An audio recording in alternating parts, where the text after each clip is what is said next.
Hello, hello. It's about that time I make the guide. I get asked 24/7 to make a Berserker guide, and finally, I'll just give in and do it. We're gonna go through the very basics of the Berserker kit. This might be a bit lengthy because, let's be realistic, there's kind of a lot to Berserker, but this will be a PvP awakening guide. This is not a Succession Berserker guide in any way. I'll go over PvE stuff in both Succession and Awakening later on in separate videos, but this one's already a lengthy info dump as is, and I don't want to overwhelm you with information, because that's probably what's going to happen anyway. So that'll be its own separate ordeal and separate video to just keep the confusion to a minimum. But before we jump into the guide, let's hear from the sponsor of today's video, ExpressVPN.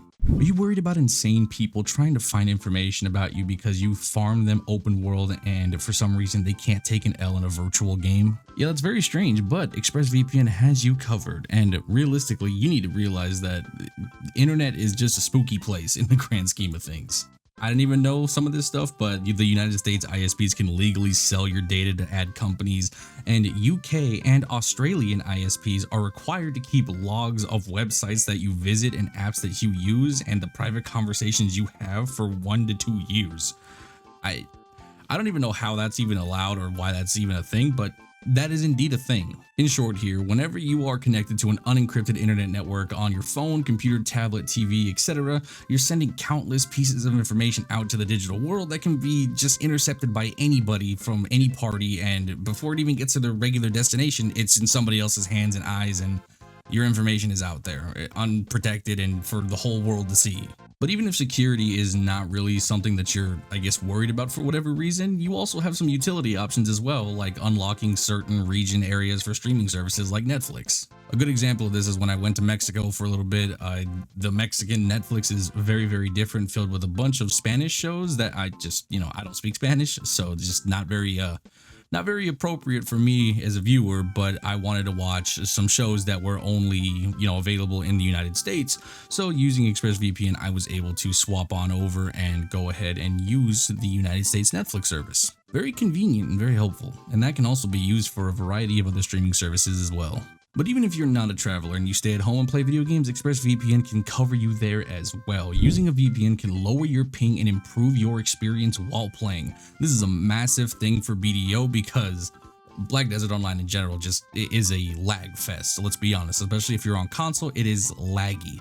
And whenever you use ExpressVPN, you can actually lower your ping and have a more favorable experience. I'm not saying it'll fix all your problems, but definitely it will, at the very minimum, at least reduce the lag by some percentage. And at this point, let's be realistic, we need all the help we can get on console as a Black Desert player. But anyway, I want to give ExpressVPN a huge thank you for sponsoring this video. And if you want ExpressVPN and start improving your experience, please use my link in the description down below. Not only are you helping yourself, but you're also helping me out as well. I appreciate you for watching and listening. Now let the video begin. So now getting started with the Awakening Berserker guide, let's say that this is going to be a bit overwhelming with how many skills you will need to get accustomed with, but you'll adjust. Let's start with locked abilities and hotbar skills. We'll start with the pre-awaken kit. We're going to go ahead and lock Ultimate Fear Strike, useless ability in Awakening. Never put any skills into Quaking Fury. You don't need that bound. It will mess with your combos and ruin everything. This next one is kind of a preference, but you can lock Falling Rock. I kind of keep it unlocked to use it in style combos, but as a new player, you probably don't really need this and can lock it. Also, do not lock Evasion. I know this is a popular thing to do with other classes, but unlike other classes, Berserker actually has a use for Evasion, so do not lock it. And the last skill we're going to go ahead and lock is Weakling Hunt. You don't need that drop kick, although you can use it for style points, but once again, as a new player, you probably don't need that. That's everything locked in pre-awaken. Let's move on to Awakening.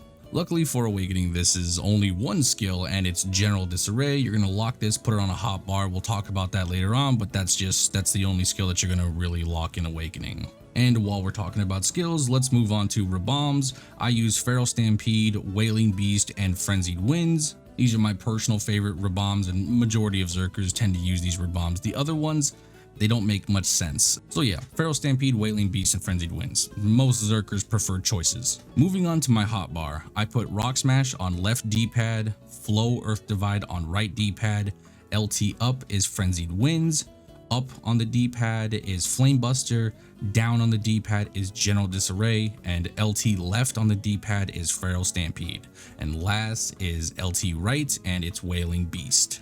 You can put these in whatever order and whatever you feel comfortable with. This is just how I set mine up. You can copy it if you feel like it, or you can arrange them in whatever way makes you feel comfortable. As for skill add-ons, I have used a variety of Berserker add-ons, and honestly, they're all valid and very useful, but it also comes down to playstyle and combo usage. You're not going to want to use add-ons that don't fit with your playstyle, because Berserker is very particular in how he plays. You can be super aggressive and not really use a lot of ranged abilities, which means you don't need those ranged add-ons per se, or you can use them to enhance your CQC abilities. It really just depends. I'm going to do my best to go over a couple different add-ons here from multiple Berserkers and add-ons that I've personally tested myself and how I played using them. So these first set of add-ons are what fit my playstyle currently, and also my gear. If you are lower gear, you're not gonna find these very useful, because I put DP on devastation, and the reason for this is because I have a little bit more gear, and by a little bit I have a lot more gear than most people, and I like to be tanky when I linger my SAs. A lot of times you will run out of stamina on Berserker, and you will need to kind of sit in an SA for a minute to regen some of that stamina. And in order to do that, you need to have some DP, so that way you can stack on top of it and can sit in that lingered SA and not get blown up immediately. But if you don't have DP like I do, for example, you're going to want to swap this out for something a bit more practical, like attack speed buffs or movement slows and attack speed slows. It really comes down to what you prefer to do. I know, for example, Guido, he actually buffs himself with devastation. He'll use attack speed buff on devastation, which is very good for his playstyle, because he's aggressive, he's always moving, and he's always just, super in your face, trying to make sure that you are pressured 24/7. So him using that as a way to get his buffs up is very good. Overall, these add-ons are on the more safer side of the Berserker. You're kind of playing for your life, you're playing around your team, and it's not a selfish playstyle. You are 100% playing around others and trying to play safe and keep yourself alive as long as possible. These next set of add-ons are much different. There are more damage combo kind of oriented, and not even really damage combo. It's more just like just buffs to your kit, so that way you can move around and do damage outside of a combo. It's like just kind of buffing and make sure that whenever you throw an ability, you're gonna do at least some damage and chip people down. Essentially, you're throwing Titan Blow, Flame Buster shots 24/7, fishing for the KD, and diving in and finishing with skills like Seismic and Slugfest.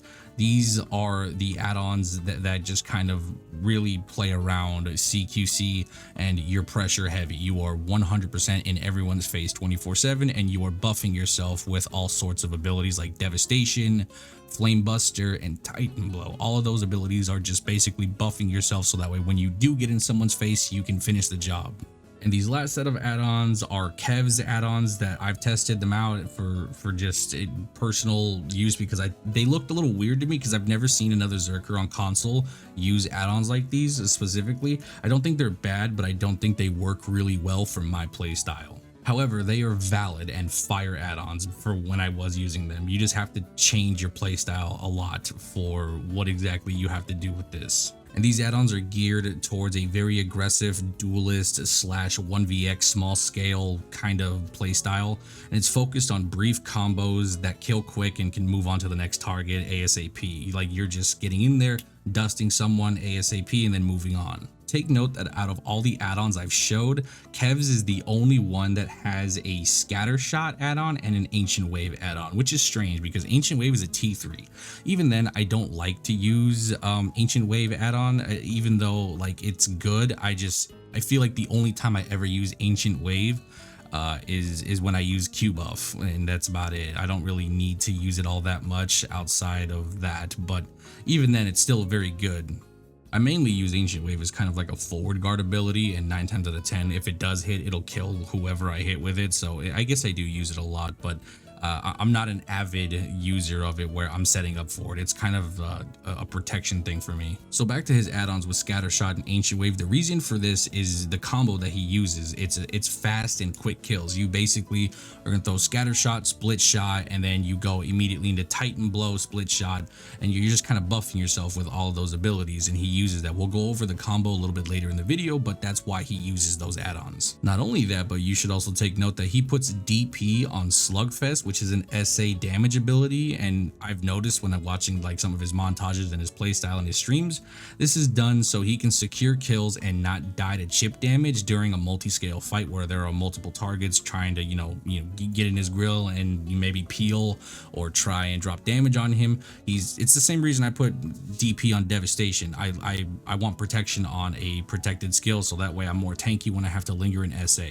Except his is a bit more practical in an offensive manner, because when you use Slugfest, you're not really ever using it for the SA. You're usually throwing it to kill somebody and finish them off, and sometimes you need that extra bit of DP so that way you can survive the chip damage that's being thrown onto you if you're hitting a tankier target.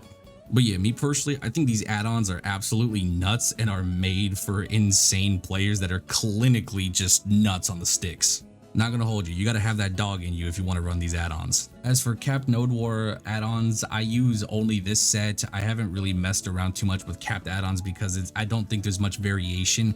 I think you just want to put your air attack modifiers, basically your percentage modifiers like air attack, down attack, crit. You want to put that on abilities that you plan to use, so Titan Blow perhaps, Scatter Shots, Seismic, ground lifting perhaps. Like those abilities, you kind of just, it's sort of just like you're putting those wherever you think will fit in your play style, and for me this is what I'm using. I do want to mention that percentage modifiers are very important for Capped Node Wars, especially air attack modifiers. I don't know if you guys are aware, but literally air attack modifiers have 170% like extra damage than like down attack. Well, it's not more, but like it's like 100% or something, and then the air attacks is 170%. So whenever you use Scatter Shot, for example, or even Slugfest, both of those have air attack modifiers. So whenever you do Ground Lift or General Disarray, you get the float, you go into Scatter Shot, Split Shot, and Slugfest, and you have all those air attack modifiers plus the add-ons. You're doing quite a bit of damage, and it's very valid to have a lot of percentage modifiers on every add-on that's going to be used in a particular way for Capped Node Wars in Siege. Moving on to combos now, we have the bread and butter combo, which is going to be Smackdown, Let the Skill Ride Out, Headbutt into Storming Beast, C-Swap, Blasting, Cancel into Seismic, Split Shot, followed by Scatter Shot, Split Shot, followed by Titan Blow, Split Shot. This is the general combo for killing just about anybody, including evasion targets. That's what Headbutt and Storming Beast are for. Things to kind of take note of here, which is what I just said about Headbutt and Storming Beast. They both give like accuracy, and well, they don't both give accuracy, but they tie into each other. So Headbutt, for example, gives 15% melee accuracy for 10 seconds, and Storming Beast is minus 12% melee evasion. So essentially you are just, debuffing and buffing yourself to the point where you are going to one-shot whoever. And they have to have an absorbian amount of evasion to survive this combo. And also DP, which, on console, that's very rare, so nobody's really going to survive this. Not to mention, you kind of have to pair this with Berserker's already high accuracy rate at 12%. We can basically one combo just literally God himself at this point. I will say that this combo can be a little bit annoying because we have terrible FPS, and if you watch that replay of me doing that combo, you can see it's kind of slow and it's not very good, at least for me. I don't know, it feels incredibly slow for me, and I had like full buffs on with my stone, and it still feels pretty slow.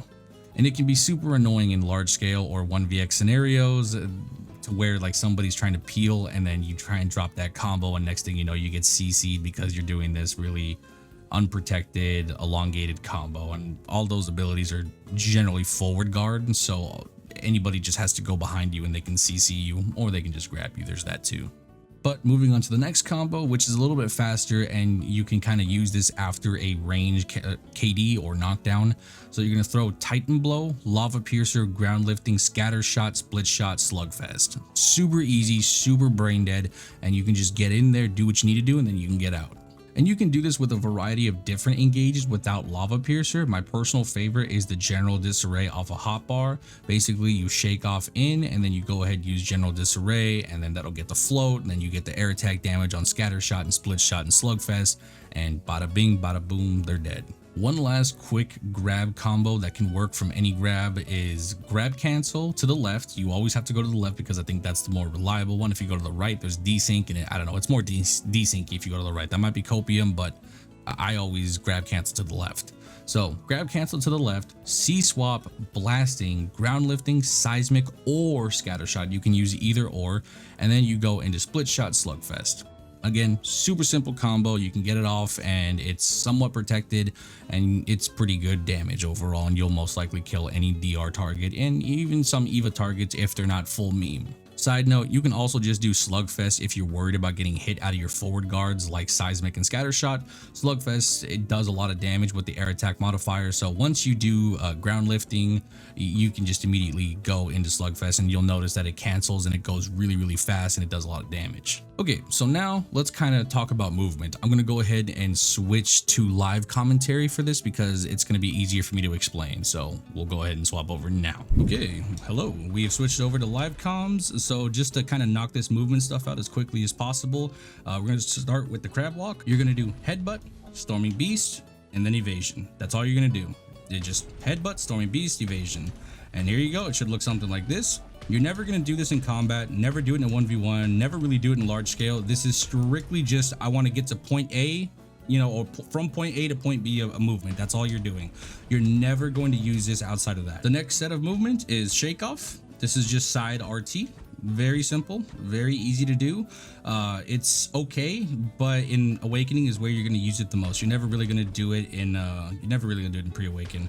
There's a few scenarios where you can get away with it, where if you want to do like something like side RT, which don't ever do that. It's a KD, but the problem with it is it's unprotected, and there's too many classes nowadays that are protected to the point where they're just, you know, you're just not gonna, you're not gonna hit anybody with this by today's standards. It's unprotected, and every other class is super protected. It just doesn't have a place right now in the meta where, you know, you can get nice catches like that outside of a catch or a combo, I mean. And going back to crab walk, I want to add beastly wind slash to that. So you're going to do headbutt, storming beast, evasion, and then you're going to do beastly wind slash. You put it all together, it should look something like this, and you will get a movement speed buff whenever you do your beastly wind slash, which is good because you can immediately go into this and then headbutt again and do your crab walk and then go directly into lava piercer, which will cover more ground because you have the movement speed active. So super nice pre-buff, and then you can, you know, make it protected a little bit with C swap. That's super nice, and then you can, you know, go into iframe, whatever you feel like doing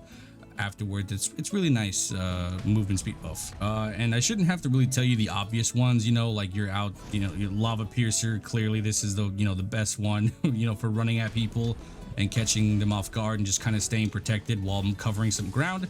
It's really good. And then you also have your rocket jump, which again, I shouldn't have to tell you that this is one of your main forms of disengaging and can also be a decent way to engage as well. So all together you have movements, you know, like so, where you can do things like this, stay protected, and then just keep it moving. You know, you just like, you have that protected rotation and stuff like that.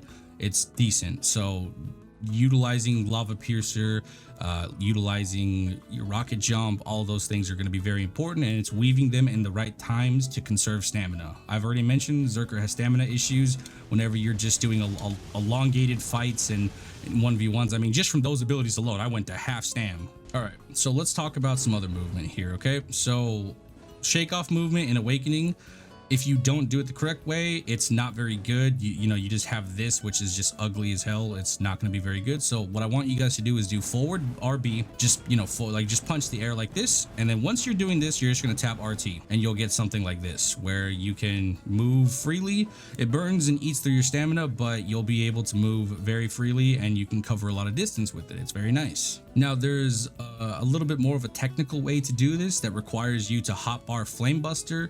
Some Berserkers do this, some don't. I personally do this because I like to close the distance very quickly if I have to. And the way that this works is, the easier way to do this is if you have paddles, you want to map your hotbar button to your paddles. So whatever button you put Flamebuster on, you remap it to a paddle. And then what you do is you tap your paddle with the, well, geez, the game lag there. All right. But you just tap the paddle with the button that's mapped, right? And then you go ahead and and you tap RT. So you'll get something like this where you'll be able to move a little bit more freely.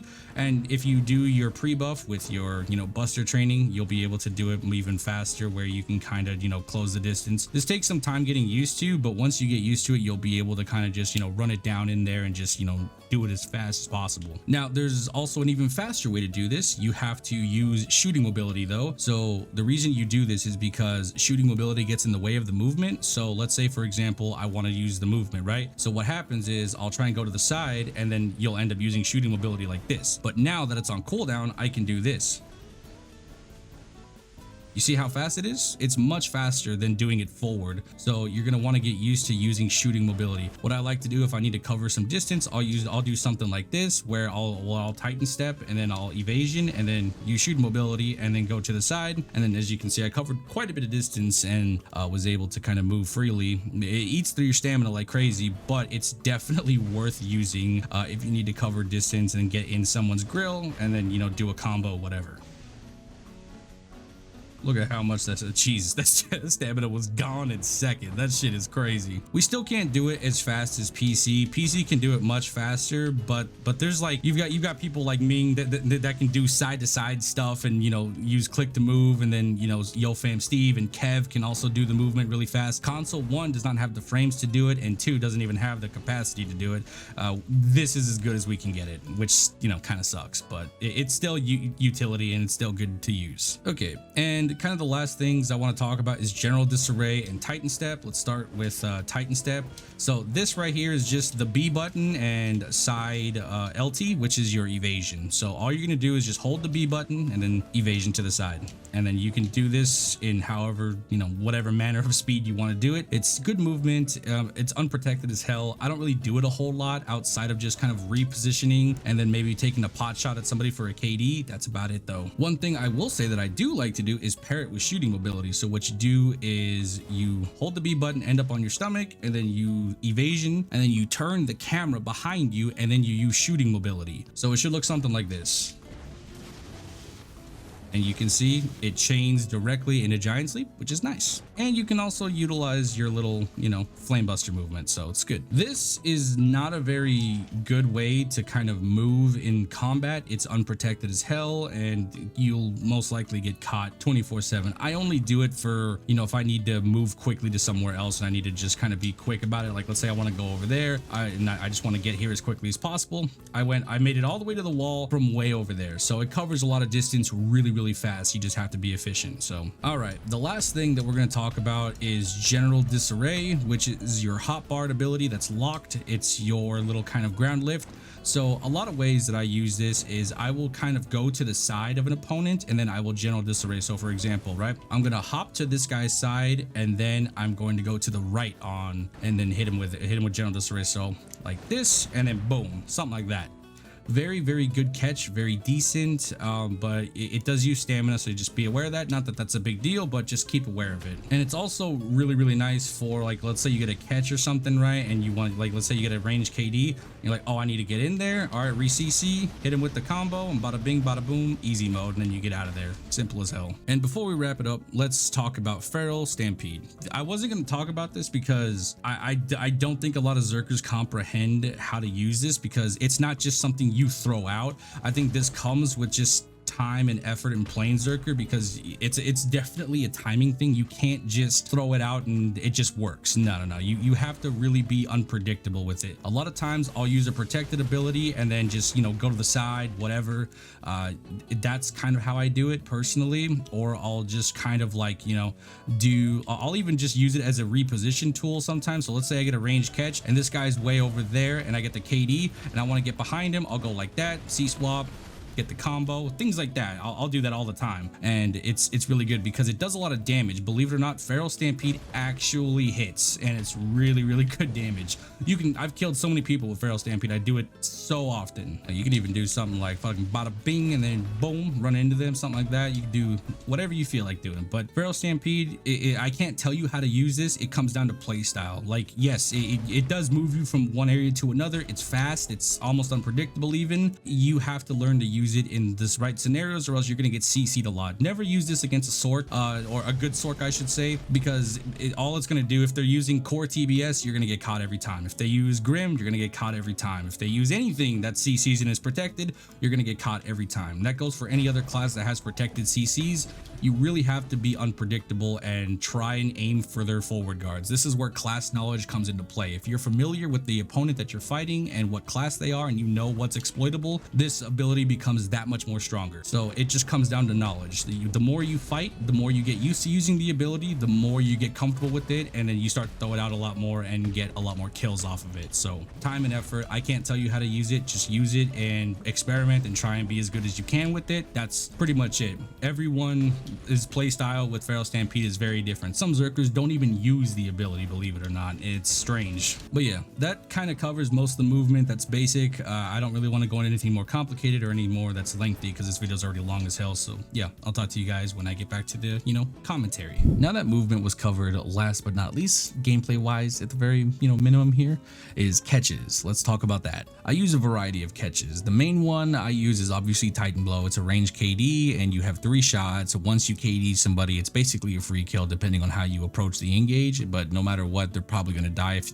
they're on the floor. They're free. Usually if it's a DR target, or even a gearlet, and you're not a gearlet yourself, you'll just blow up any DR target immediately with Titan Blow. And if they're they get KD'd, you're most likely going to kill them in like 2 shots with seismic split shot. Once you get up there, it's very easy to kind of get this catch going. You can do this exact same catch as well with Ancient Power off your Flame Buster. So you basically full charge your Flame Buster, let it rip, and then they're KD'd, and then you can follow up with the flow in the Titan Blow. You'll do 2 shots, which will be extra damage, and then you can again Lava Piercer, engage, ground lift, seismic, scatter shot, whatever you want to do. Doesn't matter, because by the time you get there, they'll probably already be dead. Another catch I use is Feral Stampede. This one's a bit more lucrative because it's unprotected, but it comes out incredibly fast. So you have to use it in unpredictable ways, because since it's unprotected, if people are aware of the catch, Sorks, for example, they'll use turn back slash, which is just this kind of AoE knockdown, or it's like a bound, I think. And that catch, it's kind of whoever hits who first. And if you're not close enough to hit them, they're going to hit you first. And if, God forbid, if they're using core TBS, you're getting hit every time, because that's the greatest counter to Feral Stampede, is just a protected CC. I will say that Feral Stampede can go around forward guards, but it's a little iffy and you have to aim it correctly. However, even if you go past them, you can also flow into Frenzied Winds immediately after Feral Stampede, which is very good because that's a float into a down smash. All you got to do is hold the RB button, and then you just immediately dive into Frenzied Winds, and it's a great catch. Quick tip with Feral Stampede is if you C-swap into Awakening, it cancels the end animation and you can grab faster out of it, you can shake off out of it, you can do a variety of abilities faster after that. You just have to C-swap and kind of know what you want to do. Usually what I'll do is I'll Feral Stampede past somebody. If I get the stiff, I'll C-swap to cancel the end animation, and I will hop towards them and get a grab. Usually I'll go with Rooting. Sometimes if that's on cooldown, I'll go with Smackdown, or I'll just go for the good old headbutt, and that'll be good too. I'll even sometimes just do Titan Step, which is just a little float, and that's also a good option as well, because you can immediately go afterwards and do blasting into Seismic Split, which is a KD, and that'll be your lengthy combo, and they'll die off of that as well. And those are realistically the only catches Zerker has that are unique without grabs, of course. And the thing with Berserker grabs is you have to use them in a way that's not so obvious, instead of just, running into somebody like an animal and just hoping that it's going to work, right? You have to be a little unpredictable and unexpected. My favorite way is the Devastation Shake Off Cancel grab. So basically you do the beginning part of Devastation, then you cancel it with Shake Off in the direction of your opponent, and then you grab them, and then there you go.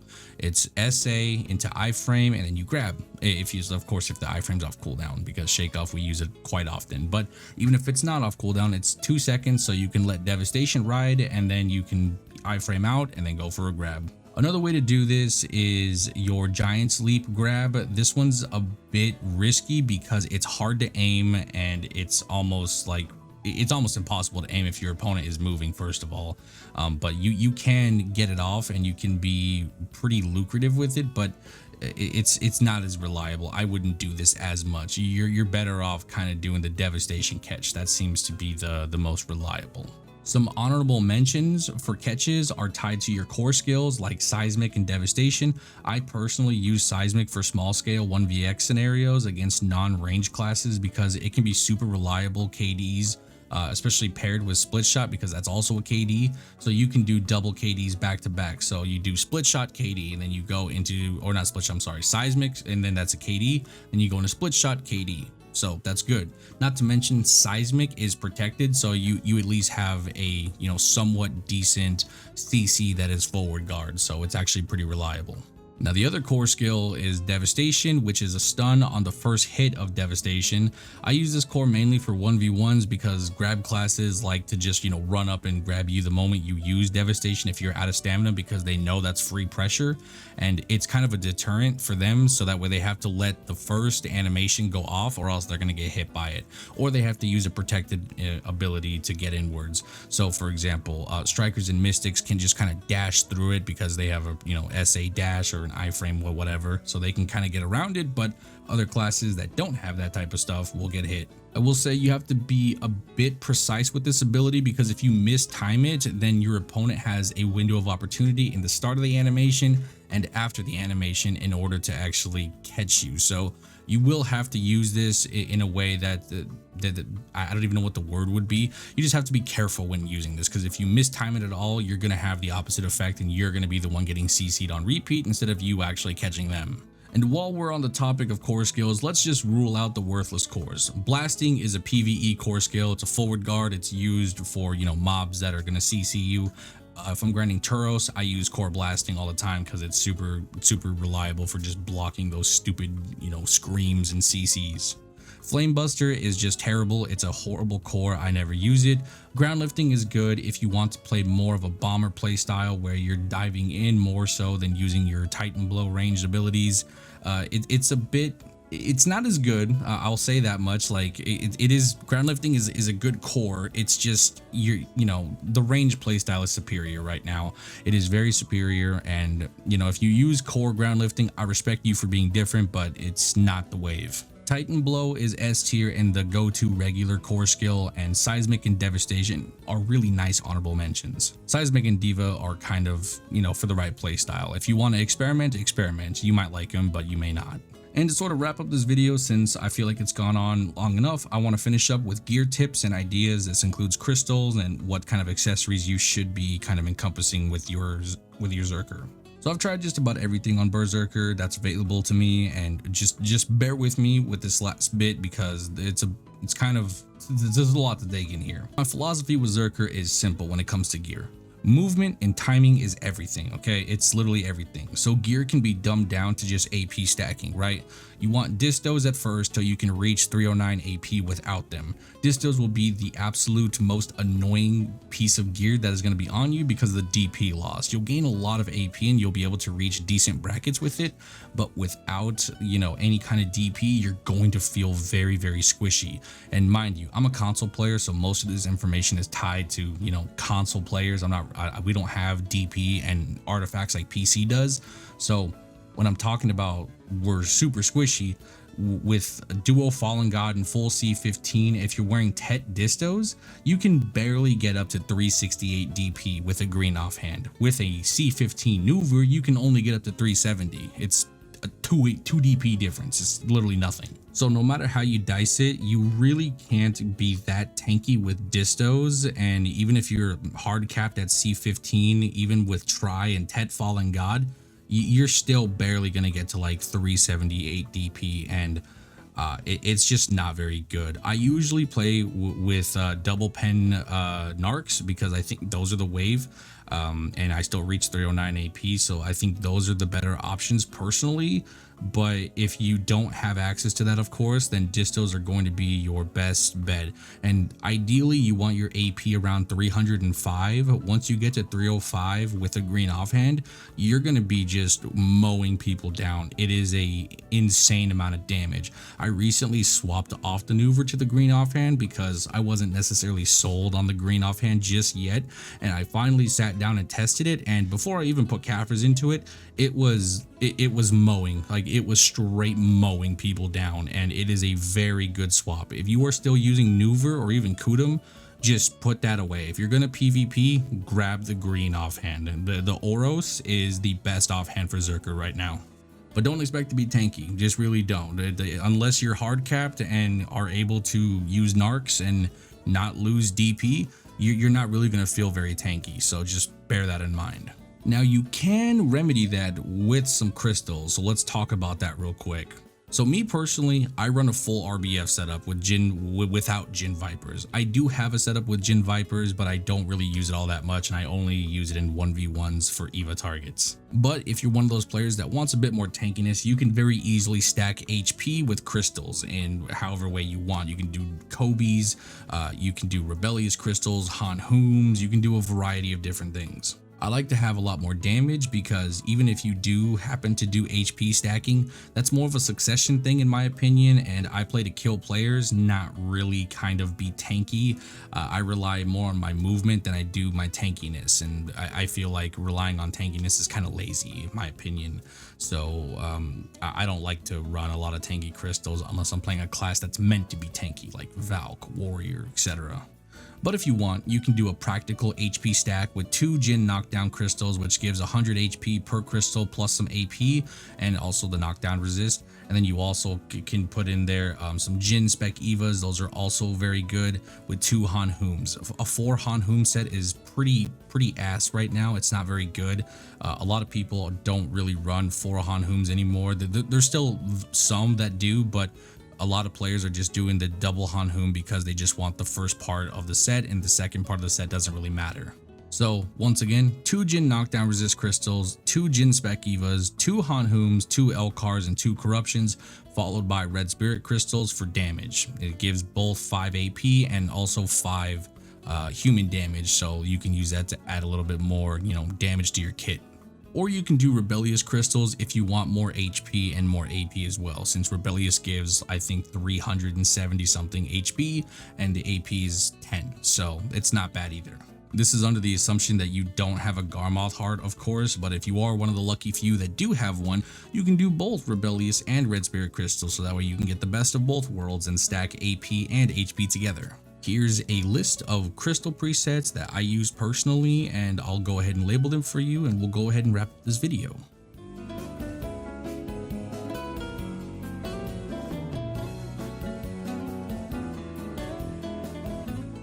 And there you have it, boys. Thank you guys for tuning in. That's everything I have to offer currently. I'm sure I missed some information somewhere. This was just a long video in general, a long script to write. I'm sorry if I did miss stuff.